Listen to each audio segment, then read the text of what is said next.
Hey guys, welcome back. Today we're taking a look at this really nice waterproof case for the Sony A7 series, and I do believe these guys have other cases for other cameras as well.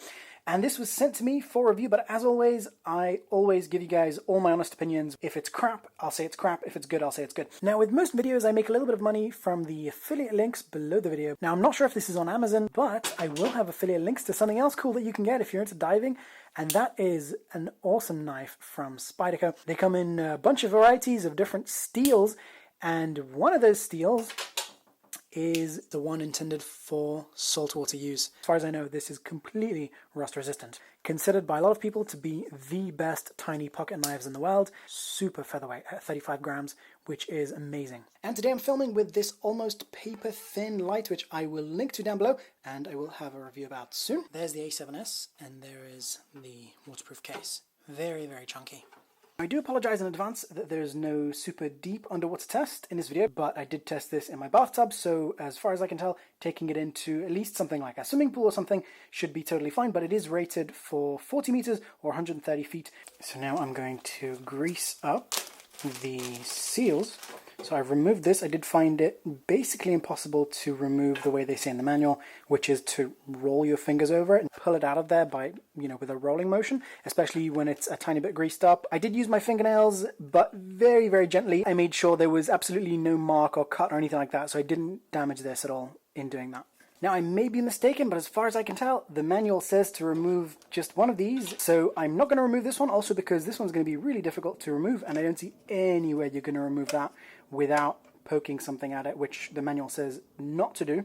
So I'm going to leave this one as it is. I don't know what the exact amount is, but I'm just going to go with what I think is correct. So I'm putting this back on gently, and the manual says not to stretch it, because you don't want to stretch the silicone material. So this has been at the bottom of my bathtub for about 3 hours or so, with a couple of weights on it to keep it down. So I've dried this off fairly well. I can't really get into this little crack here very well, so there's a tiny bit of water there, but I don't think that'll cause a problem. So we can see there one drop got in as I opened it. Paper inside is bone dry, and the water sensor has not activated. Then you can see that very clearly on the outside of that. In a slightly darker environment, I think it'll be very visible. And it is good that it's at the bottom there, because of course, if you're shooting with this underwater and a little bit of water gets in, then the bottom is probably where it's going to go first. Unless you're in space. My chunkiest Sony lens is this 28-70, just over 70 millimeters. Just about fits.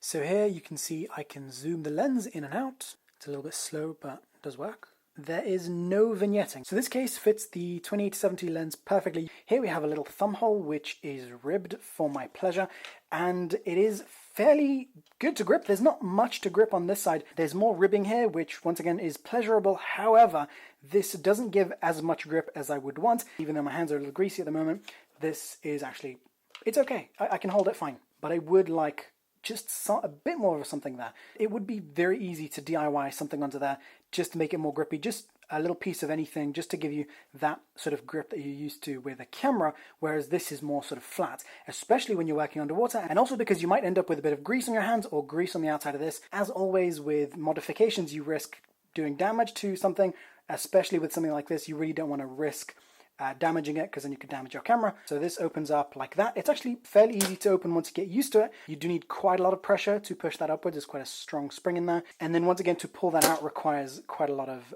pressure. So you actually want to hold it quite well in the other hand so you don't drop it as you release it. Slide it in carefully.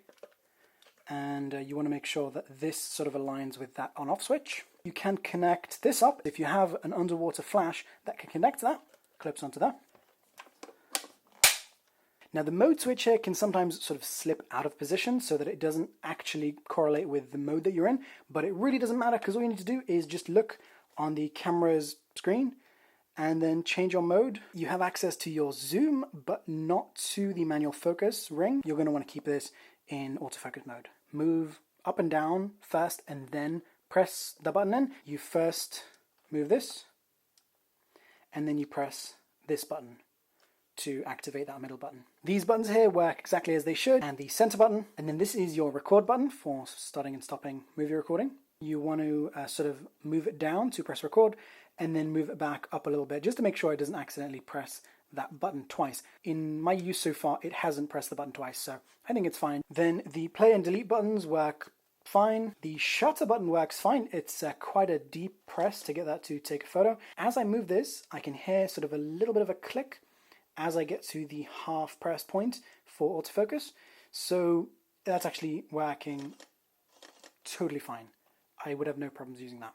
The on-off button works perfectly fine.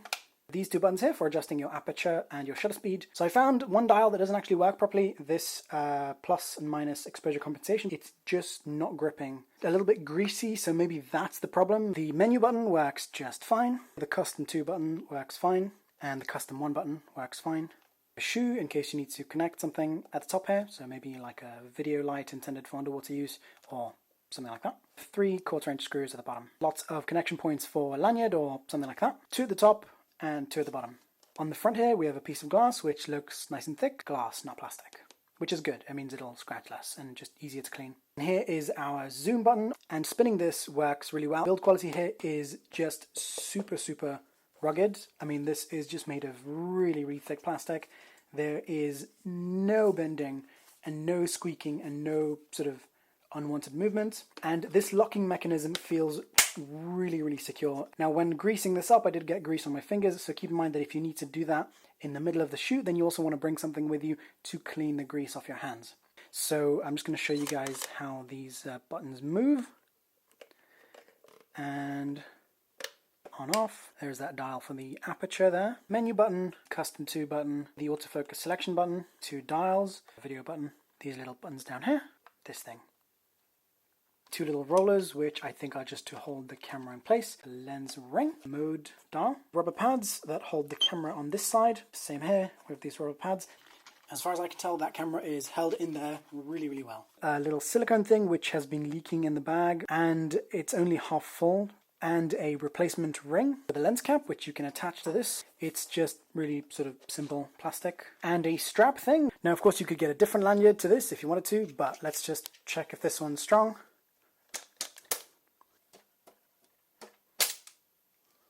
Now, that's either a good thing or a bad thing.